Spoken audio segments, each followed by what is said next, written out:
Esther taught me about this thing called we. And I'm still trying to wrap my mind around this, but everything in Ireland is somehow the size of we. You've got wee biscuits, wee cups of tea, even wee little dogs. There may be one inside. But basically, I'm going to give you guys a wee little talk. But no, before I begin, in all seriousness, I do want to say thank you. It's been so inspiring to be here, to hear from Dr. Chochinov, to do ward rounds with Dr. Watson, hear about the work that you guys are doing.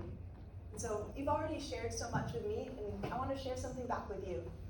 And so my hope is that you'll be able to find it helpful and encouraging. So let's get started. Today I want to share with you ideas from my PhD called Palliating Uncertainty. In this perspective, uncertainty isn't just something to fix with more knowledge and technology, but something to palliate, to alleviate the suffering of and live with. I'm going to start by playing a video from the university where I did my pre-medical studies, and it illustrates pretty well some of the ways that we deal with uncertainty in medicine.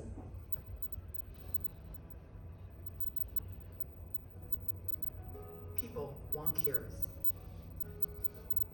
an end to every disease.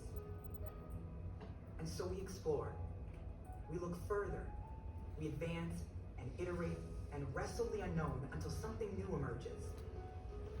People want hope. So we train and teach and question, empowering generations of the inquisitive, the caring, and the courageous. People want certainty. So we collaborate and innovate and boldly fight for them and with them, using every tool and technology within our reach. People want to come to one place and know they can find an answer. That's what they want. Cures, hope, certainty. They want Michigan answers.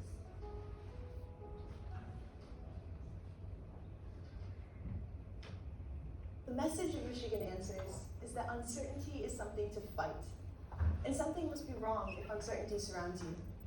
Knowledge and science and technology will save us from uncertainty, and we can promise answers and guarantee.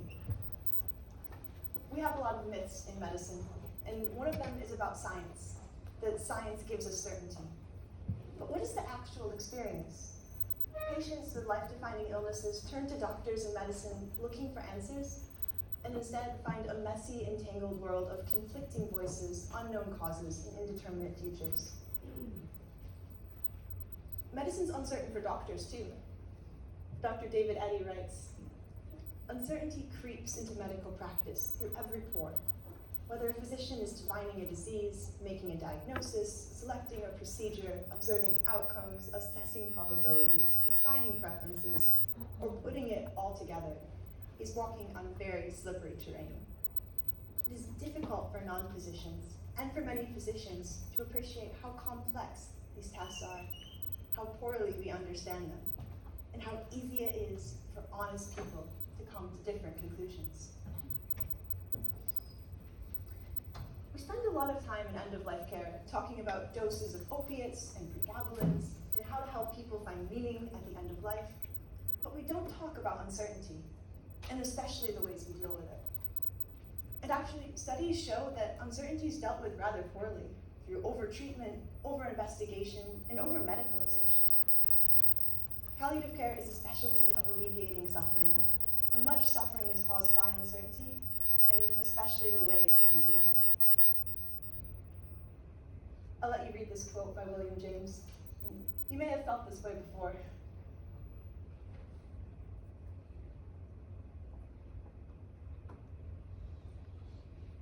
All right, I'm gonna ask you guys to participate in an exercise. So I want you to stand up if you can resonate with any one of these experiences. Oh, don't stand up yet, sorry. Stand up. So please stand up. Stand up if you've ever been uncertain about how to apply guidelines to a patient in front of you.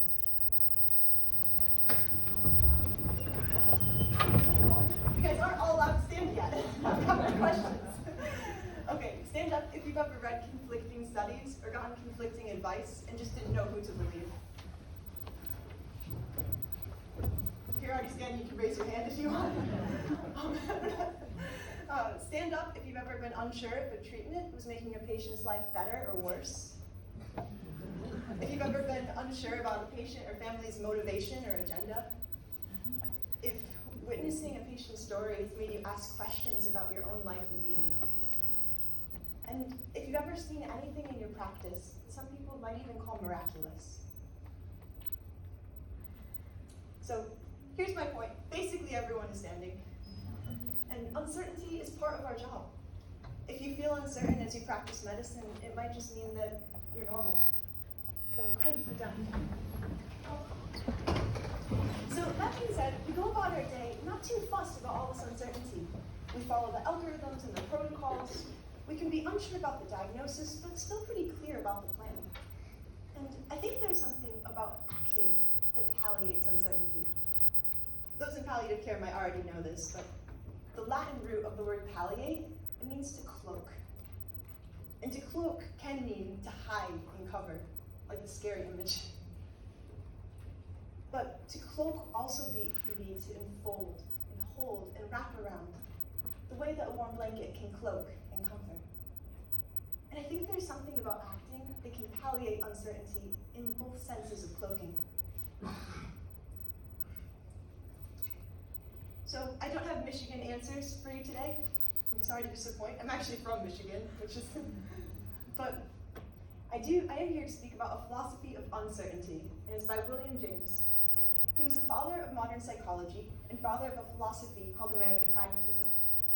In my PhD, I study his pragmatism and what it can teach us about uncertainty, how we can better deal with it, how we can help our patients deal with it, how we can learn to live with it and even accept it. James' philosophy is pretty much the opposite of Michigan answers. He says certainty cannot be promised as life itself is a risk of faith. In his words, it's built on a slope of maybes. And knowledge isn't always the solution to uncertainty, but sometimes action and faith. And uncertainty isn't even always something to fight, but can sometimes be part of what makes life meaningful as we live into life's mystery. So James wrote the first textbook on psychology. It's a huge book, Principles of Psychology. A big idea in this book is that of attention. When our attention is on one aspect of an experience, it can blind us to other things. And in some ways this is terrifying, because no matter what we're looking at, there's always an uncertain fringe into more that escapes our grasp. But in some ways, this is also a source of hope, because when we don't know what to do, just shifting our attention can open up new possibilities. If I had to summarize James' pragmatism in a single sentence, I would call it a turn in attention. Over and over in his philosophy, he responds to uncertainty by turning attention from the uncertainty into action, towards what we can actually do. His pragmatism is a philosophy for those who find themselves thrust right into the thick of things, who have to act and make decisions before all the evidence is in, and without the guarantee that they'll be right. As physicians, we've all been there. So often we wish we could have clear evidence and certainty before we act, but we just don't have that luxury. James challenges the idea that we have to have certainty and evidence before action, and suggests sometimes it actually works the other way around. Let me give an example. Do you guys know Google Maps? Yeah. Sometimes the arrow does this really annoying thing where the arrow starts spinning and you don't know what direction you're facing, let alone what direction to go. And if you just stood there waiting to know for certain what direction to go before you took a step, you'd never move. The only way to fix the arrow is to just start walking. And you might not walk the right direction, but at least you'll realize you went the wrong way and you can turn around. So James' pragmatism is like this. Sometimes we have to begin to act before we can even begin to know. I love rock climbing. I'm going to illustrate this idea of turning attention with an image that James uses, and it's that of a rock climber. So our climber friend, this is not me, our climber friend has put herself in a terrible position. She's stuck on a ledge, and the only way out is by a terrible leap. She could focus all her attention on the uncertainty, the fact that she might not make the jump, the doubt in her ability. And then, in James' words, at last, in a moment, all unstrung and trembling, launch herself in a moment of despair and fall into the abyss. It's a little dramatic. She could also focus her attention on the leap. Think about the things she has to do to make the leap, steadying her feet and committing to the jump. And she leaps without the guarantee that she'll make it, or that it will turn out as she hopes. James would say that this leap is something that we're doing all of the time. It's just that there's some situations in life in which we're forced to face it.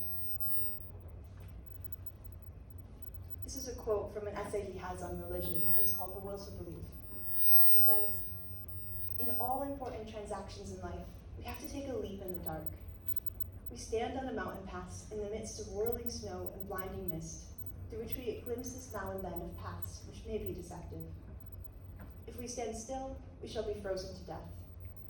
If we take the wrong road, we shall be dashed to pieces. We do not know certainly whether there is any right one. What must we do? Be strong and of good courage.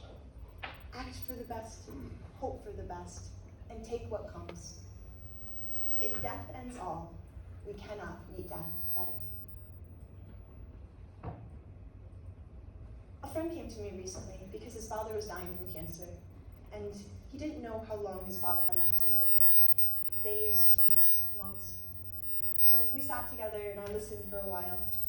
And then what we talked about was the tasks of dying. Dying is important work, and there's important things to do. Things like saying, "I love you," "I'm sorry," "I forgive you," and "thank you," and "goodbye." In the uncertainties of prognosis, I helped my friend find his tasks. And I think this pragmatic attitude can be so helpful for our patients and for ourselves, because it substitutes teasing apart the cloud of the unknown with something we can actually do and make a meaningful difference in. Questions like, "How long do I have, doctor?" are really difficult to answer. And sometimes as physicians, we can feel pressure to be right. But I think sometimes being right isn't always the most important thing. We can help a patient do whatever they need to do with whatever amount of time they have left, and help do what we can do to help them live comfortably now. We can focus on the unknown point that's like this big, or the whole difference that can be made in the journey that's this big. Let's change the view of our mountain climber for a second. So she's on the edge, and she looks out over multiple horizons. There's a beautiful quote by Sir William Osler, who's the father of modern medicine. It's actually advice that he gave to his medical students. And he says, "Our task is not to see what lies dimly at a distance, but to do what lies clearly at hand." He pulls in the horizon from focusing on the unknown future to what we can do now to create that future and walk the journey well. With permission, I'm going to share a letter from a friend. They work in palliative care. They write, "A patient that I've traveled with for a long time died, and she's been a very special friend. She and her husband have traveled through our service, through our relationships, and across our team. And she died where she wanted to die, in her own bed, with the sun streaming in and her pain eased. This friend had a sarcoma that invaded her neck, and the system was all up for wrapping her with collars and things to prevent her from having spinal cord damage, log rolling and the like. But she wanted to process things in a different way. We talked about managing the uncertainty and certainties of each day, rather than the paralyzing uncertain certainty of when death would be coming. She and her husband went home from our unit, and she traveled and lived for more than 2 months in the knowledge and value of each day. 10 days ago, she was at the seaside with her beloved husband, and then the next day she started to deteriorate, and her wish was to be as sentient as possible for as long as possible, while managing pain was a guiding star for us." This woman pulled in the horizon from the uncertainty of when death is coming to the uncertainty and certainties of each day, to managing pain as a guiding star, and then the value of each day with her husband. It can be so helpful for our patients at end of life to think about their values and goals and whether our treatments are helping or hindering those. But sometimes the uncertainty is about whether or not a patient will even be well enough to complete those goals. Why go to the seaside if I might be too sick tomorrow to enjoy it? Why make those plans, try to write that book, record that album, or even reconcile that relationship if I could die before I finish it? Pragmatism involves a willingness to act without regard for the fruit of our labor. It can be summarized in a quote by Martin Luther, who says, "Even if I knew that tomorrow this world would go to pieces, I would still plant my apple tree." Pragmatism is life lived on a maybe. And James would say this condition of the terminally ill, in which life is lived on a maybe, is actually the condition of us all. So a friend of mine who works in palliative care wanted me to pose this challenge to you. She said, "Lucky are those who come to the end of their life and have a community that surrounds them. And lucky are those whose life has not damaged them so much that they're still able to accept the care that's offered to them." It can be difficult to care for rude and ungrateful patients, and palliative care physicians struggle when it doesn't look like someone's dying a good death. And it's wonderful when it can be neat and there's peace and acceptance. But here's the interesting bit. What skills do you hold as a palliative care professional when things aren't so neat? And this is part of the uncertainty, because like our patients, we too act without guarantee. Our task is not to see what lies dimly at a distance, but to do what lies clearly at hand. We too can pull in the horizon. I might not know what will be a month from now, but I do know what I'm supposed to do today. And if I don't know even that, I do know what I'm supposed to do in this conversation. Namely, be with the person in their suffering, even in the suffering of uncertainty. Just naming an emotion and sitting with someone in it without trying to fix it, one of my psychiatrist friends calls that the therapeutic gift. You know, sometimes in palliative care, the task at hand is paradoxically not to focus on the doing at all. I used to work with a palliative care physician who was in the military, and he said in the military, the motto is, don't just stand there, do something. But in palliative care, it's don't just do something, just stand there. Be present with the patient and their family. And I love this quote, but I think I actually disagree with it. I think being present with our patients is doing something. And I think it's doing one of the most important things we can do for our patients at end of life. This promise of non-abandonment is the ultimate turn to action in uncertainty. So earlier I played Michigan Answers. I used to live right next door to that hospital. I actually used to take my roommate to that hospital for chemotherapy. When I was in college, my good friend and college roommate was diagnosed with terminal brain cancer. And so she remained living with me to be near the hospital where she was getting her treatments, and I was one of her caregivers at end of life. And I remember I was shadowing a hospice physician at the time, and I asked him, how are you just not sad all of the time? He told me something I'd never forget. He said, Ariel, these people would be dying regardless if I was there. And it's my blessing to be able to walk alongside them. So this perspective changed everything for me. When I saw my roommate suffering, I thought there was nothing that I could do. But then I realized there was. As she had her seizures, I could hold her hand and say, I'm here. And even though I couldn't change the outcome, even though I couldn't change the outcome, I could make a difference in an important way. And it was experiences like this that inspired me to want to do palliative care. I found life in being alongside those who are dying. Okay, what was I? So this is something I love so much in James' philosophy, is that relationships are central to his pragmatism. One thing we know from palliative care is that relationships themselves are part of the healing. And yes, uncertainty can cause tremendous suffering, especially when feigned certainty and unrealistic expectations causes distrust. But in the face of the incurable and unanswerable, as we step into the uncertainty with our patients, the uncertainty actually becomes an opportunity for relationship and healing connection. Uncertainty can be part of the suffering, but it can also be part of the healing too. Earlier I played Michigan Answers. I have another video for you. This one is from a Milford Care Center in Ireland. Some people may know it, but it shows an answer to uncertainty that's quite different than Michigan's answer.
So, Billy United shows clearly that we're not just individuals bravely acting in uncertainty alone, but we're held in community. We hold uncertainty together. And that's the real reason why I had all of you guys stand up earlier.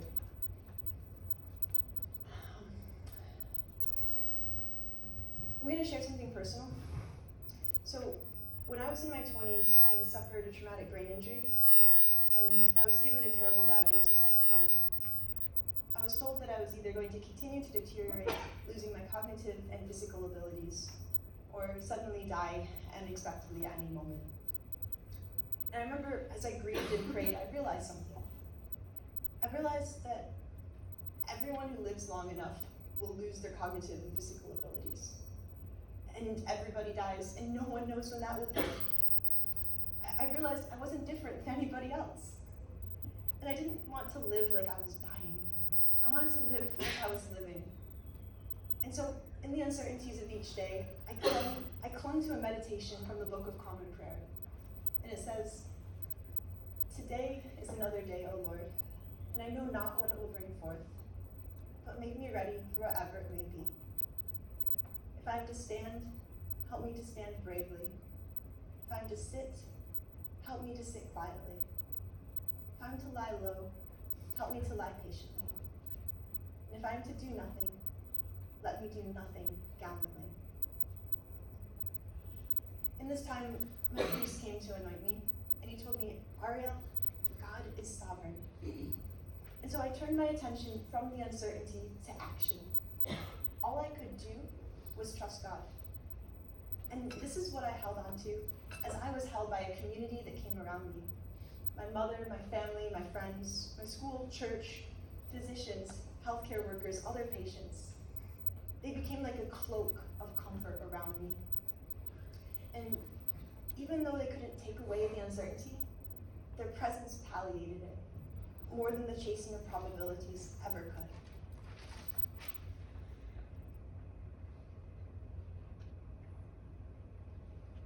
So, palliating uncertainty. How am I meant to use this in practice? In medicine, we have our biomedical interventions that are focused on the uncertainty. We've got our psychosocial, spiritual interventions that are focused on alleviating the suffering of uncertainty. And then ultimately, there's the non-abandonment, the being with our patient.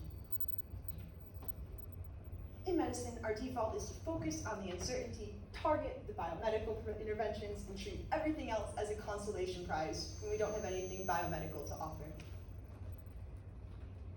But actually, alleviating the suffering of uncertainty and being with our patients is something we should be doing all the time.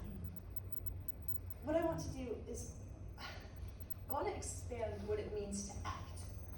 So often we think that to act means do something biomedical, but to act can be to alleviate the suffering. and to act can be to be with. Let me give an example. Let's say your patient has pancreatic cancer.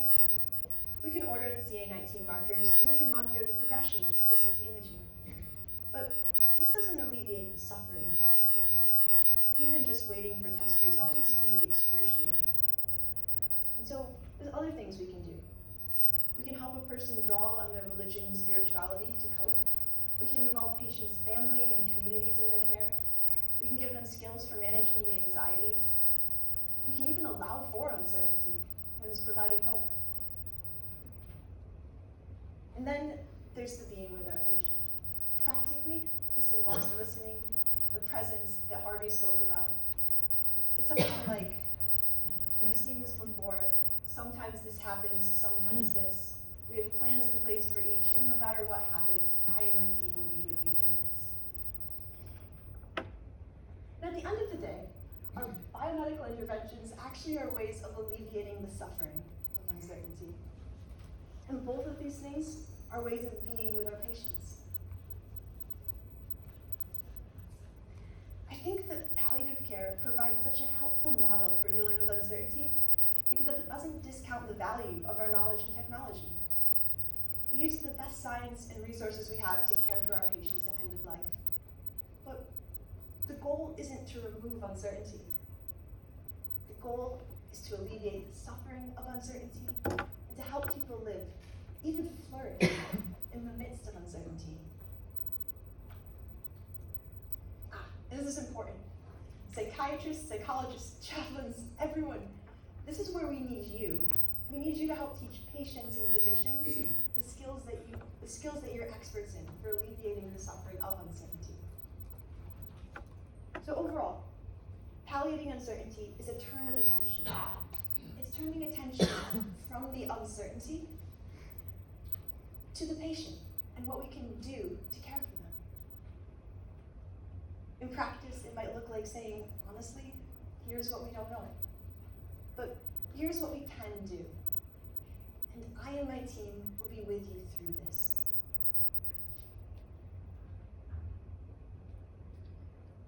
A key point in James' philosophy is that how people respond to uncertainty is largely a matter of personality and temperament. Here's the thing I want to point out though. By and large, the person who's drawn to the field of palliative care tends to be the type who doesn't have an incurable urge to fix, who's okay leaving things unresolved, who can sit with the tension of the unknown, and even find joy in being alongside people in their darkest moments. You already are the experts on living with uncertainty. And we know that uncertainty is okay. And we know from our patients that even in uncertainty, life can be lived fully and meaningfully and joyfully. So we can help lead the way in transforming how uncertainty is approached in medicine on the whole. Together, we can palliate uncertainty, alleviating the suffering of it and helping people to live courageously with it. Thank you.